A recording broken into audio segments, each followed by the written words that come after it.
Headlines: Gunmen kill Kwara monarch, abduct wife and 2 others. Naira rebounds against the dollar. Local bread producers in Kano shut down operations over cost of production. And on the foreign scene, 3 dead, over 200 injured in Kenya fire. Hello and welcome to Trust TV's news update. I am Chiamaka Mwafo. Thanks for staying with us. Now the news.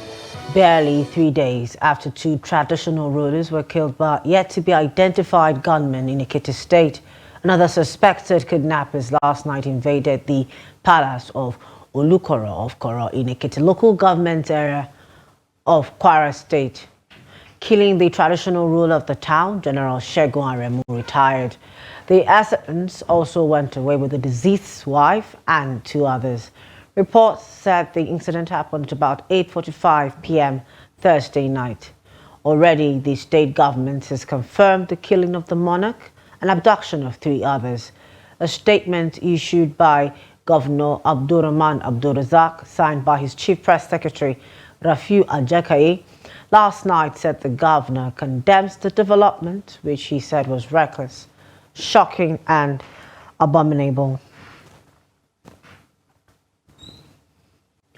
A multiple accident involving 4 vehicles along the Lagos-Ibadan expressway has claimed the lives of 2 passengers, while 8 others were injured in the late-night incident around Danko Petrol Station.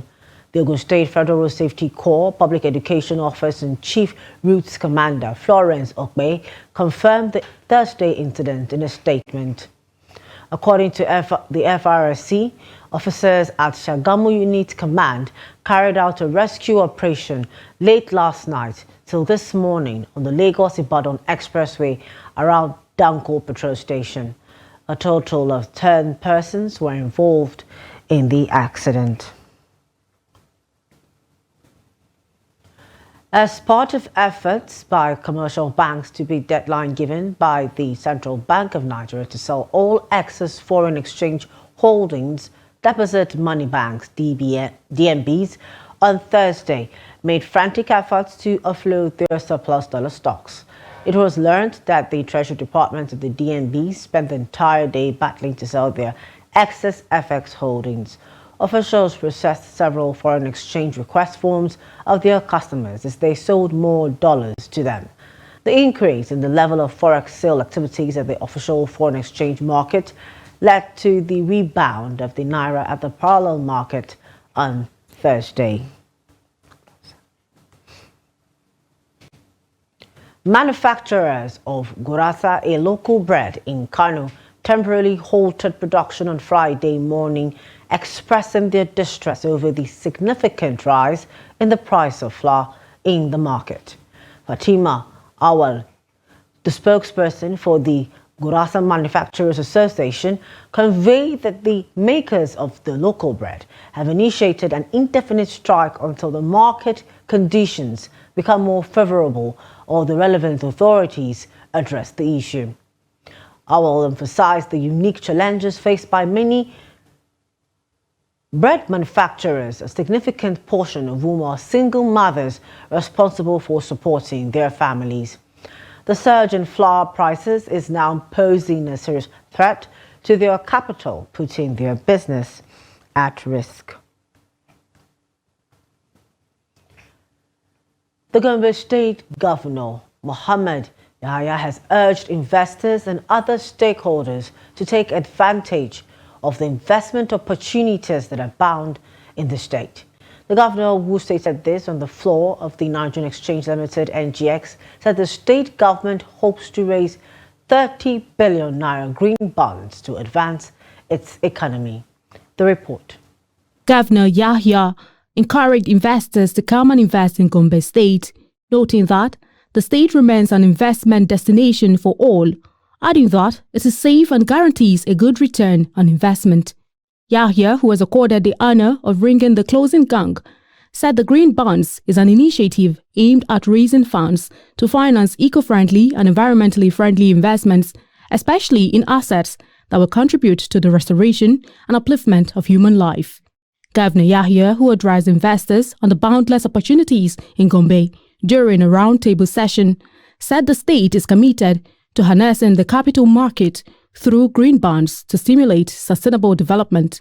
The governor stated that the state has been ranked number 1 for 2 years in a row on ease of doing business in Nigeria. Contribute to restoration and upliftment of human life so that we can reduce the impacts of climate change and global warming.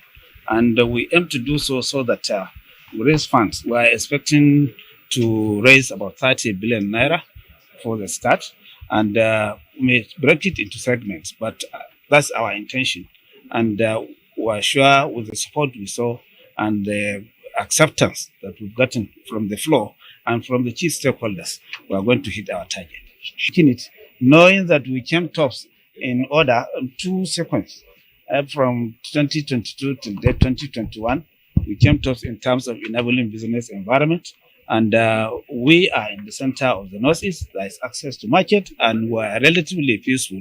In fact, the number 1 state in terms of peace and cordiality in Nigeria. So we have every reason and every ground to invite investors because we give them guarantee for their security and the security on their investment and return on their investment. The chairman of the Nigerian Exchange Limited, Umaru Kwairanga, who noted that Africa is the next growth engine of the world, said Nigeria is one of the best investment destinations globally. He encouraged other states to follow the footsteps of Gombe by taking advantage of the capital market in raising funds for development. That you are seeing here are all partners in progress.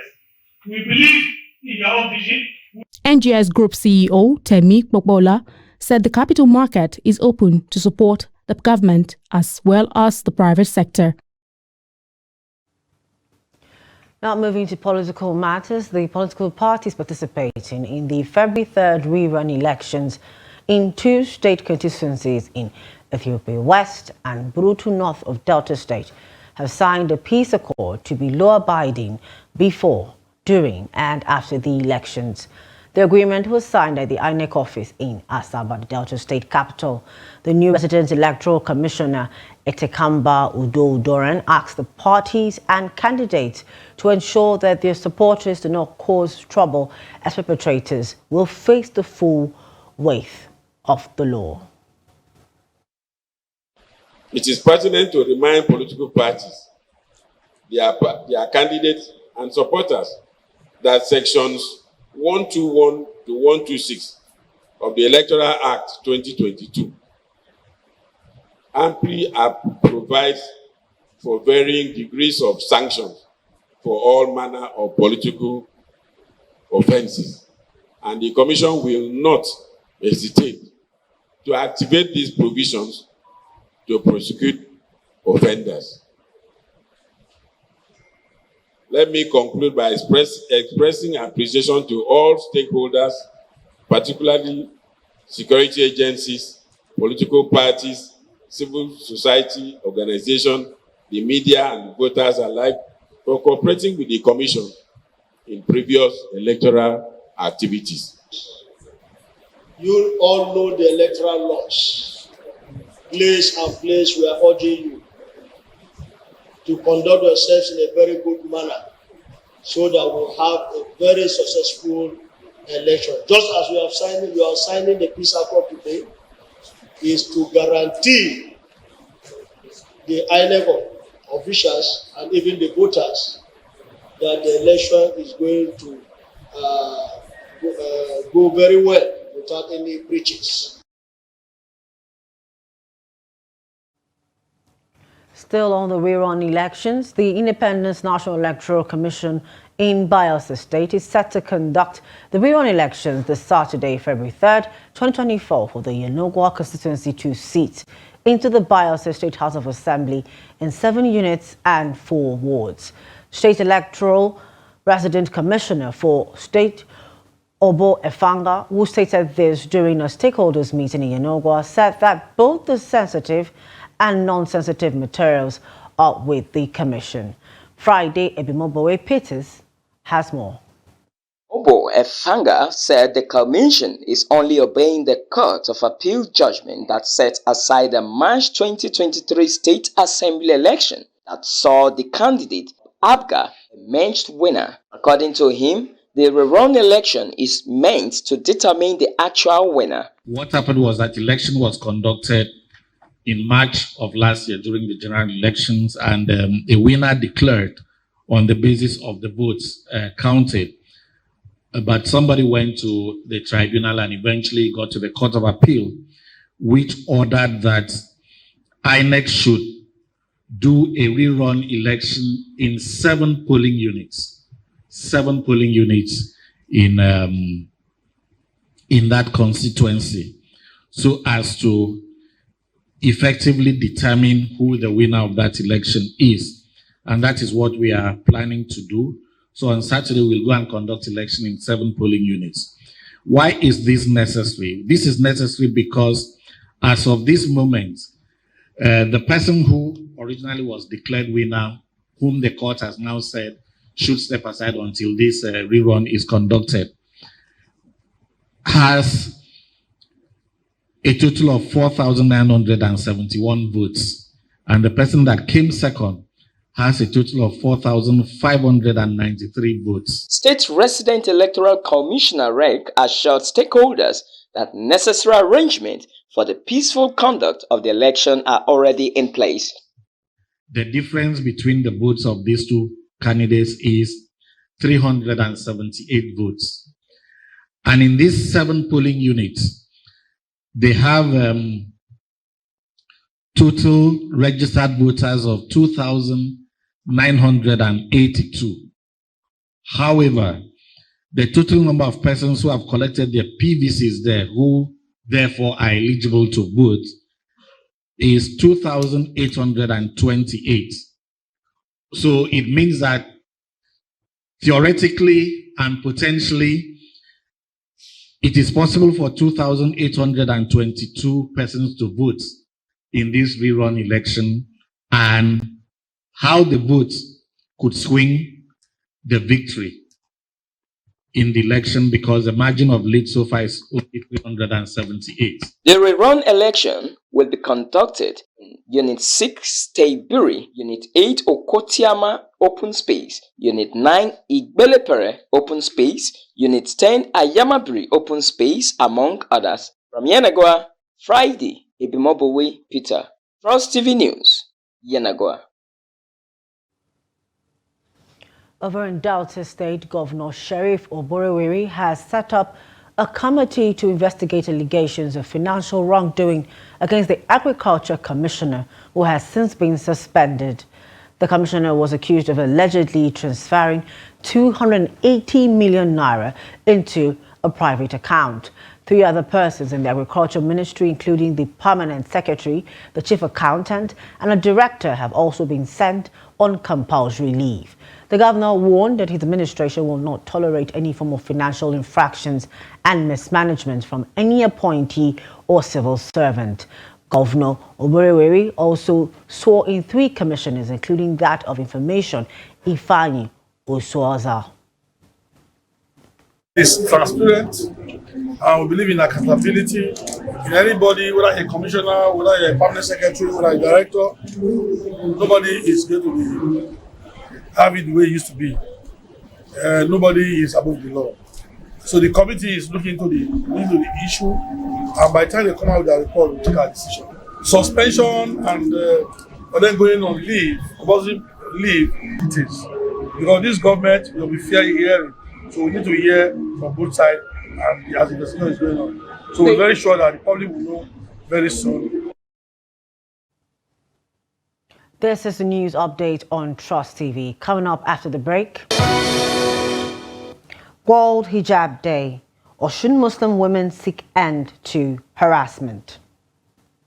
More news when we return. Please do stay with us. Are you drawing any lesson as what went wrong? Why is it that we can't maintain those kind of ventures for a long time? I think a lot of lessons have been learned from that, and that has also informed our decision of ensuring that we bring modern techniques into the whole thing. We are not one of the richest, but in terms of development, we are catching up with the developed states in the country. And I want to ensure by end of 8 years, if we are not one of the 2 best, we should be ranked among the 5 best states in the country in terms of turnaround development in our state. I'm talking nationally. Yes. Members of your party are working at cross variance. You have Wike, who is still in the PDP, taking up post in an APC government. If you are talking about Wike in PDP taking an appointment with APC government, I think it has not started with Wike.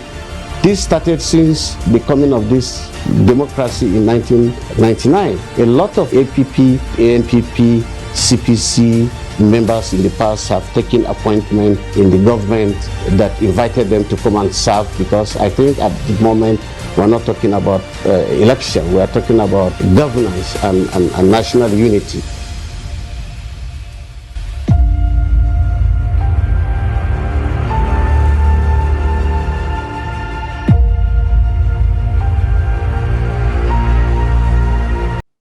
Welcome back. Thanks for staying with us. And if you're just joining us, this is news update on Trust Television.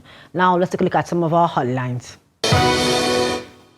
Gunmen kill Kwara monarch, abduct wife and 2 others. And Naira rebounds against the dollar.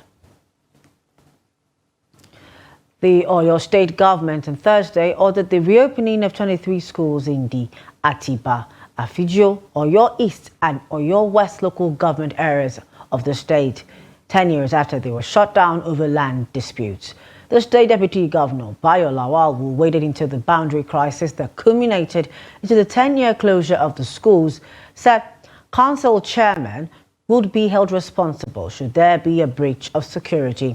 Deputy Governor spoke at the stakeholders meeting held at the Western Hall Secretariat in Ibadan to fashion out ways of resolving the age-long land dispute. Lawal Wood doubles as the chairman of Oyo State Boundary Committee, charged the chairman of Atiba, Afijio, Oyo East and Oyo West to ensure security and peace in their domains.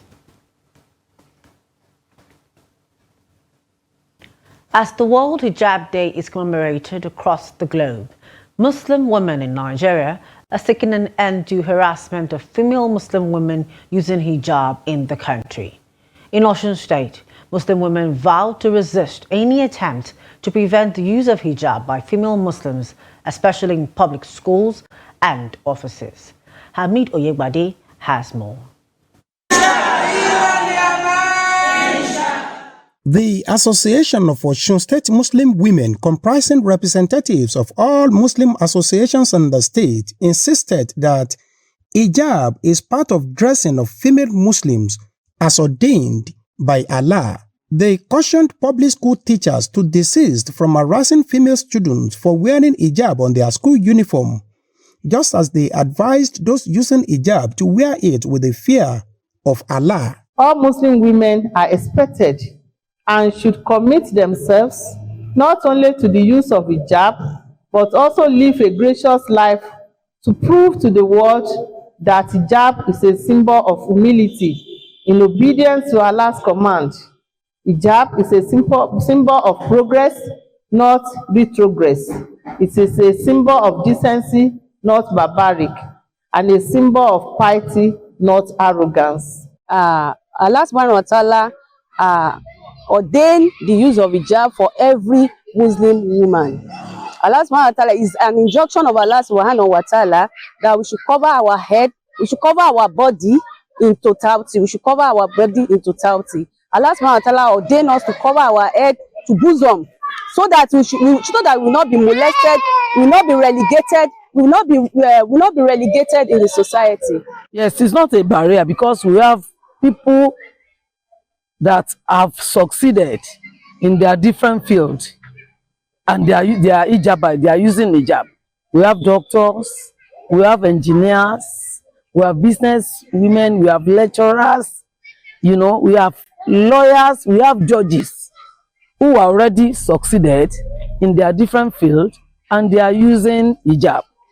Hijab does not cover their intellect, does not cover their intelligence. The theme of this year's World Hijab Day is Filled in Strength, aimed at showcasing hijab to the world as a symbol of modesty.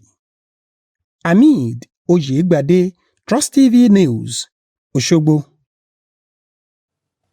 And in business, the federal government, through the Central Bank of Nigeria, has raised the exchange rate for cargo clearance from 952 naira to $1 to 1,356 naira per dollar. This has come in weeks after the rate was increased from 783 naira to $1 to 952 naira to $1. In November, the exchange rate for cargo clearance was raised from 757 naira per dollar to 783 naira per dollar, representing a 3.4% increase, and was later raised from 783 naira to $1 to 952 naira to $1 in December. Away from Nigeria, in Kenya, at least 2 people were killed and more than 200 injured in a massive fire when a truck laden with gas exploded in the capital, Nairobi. A government spokesman said the inferno further damaged several vehicles and commercial properties, including many small and medium-sized businesses. Earlier, the Kenyan Red Cross had reported nearly 300 injured. The fire broke out Thursday night in the Embakasi neighborhood, southeast of the capital, Nairobi.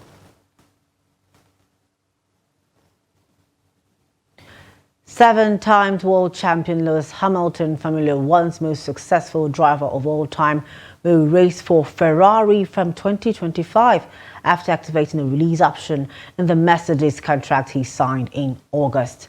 The bombshell news, confirmed first by Mercedes and then in an online statement from Ferrari, came after a day of mounting speculation, with the world awaiting news from Maranello and Berkeley. And with that, we've come to the end of the news at this hour. Do not forget to follow us on our social media platforms for more news, programs, and documentary. I am Chiamaka Nwafo. On behalf of myself and the production team, thank you for watching.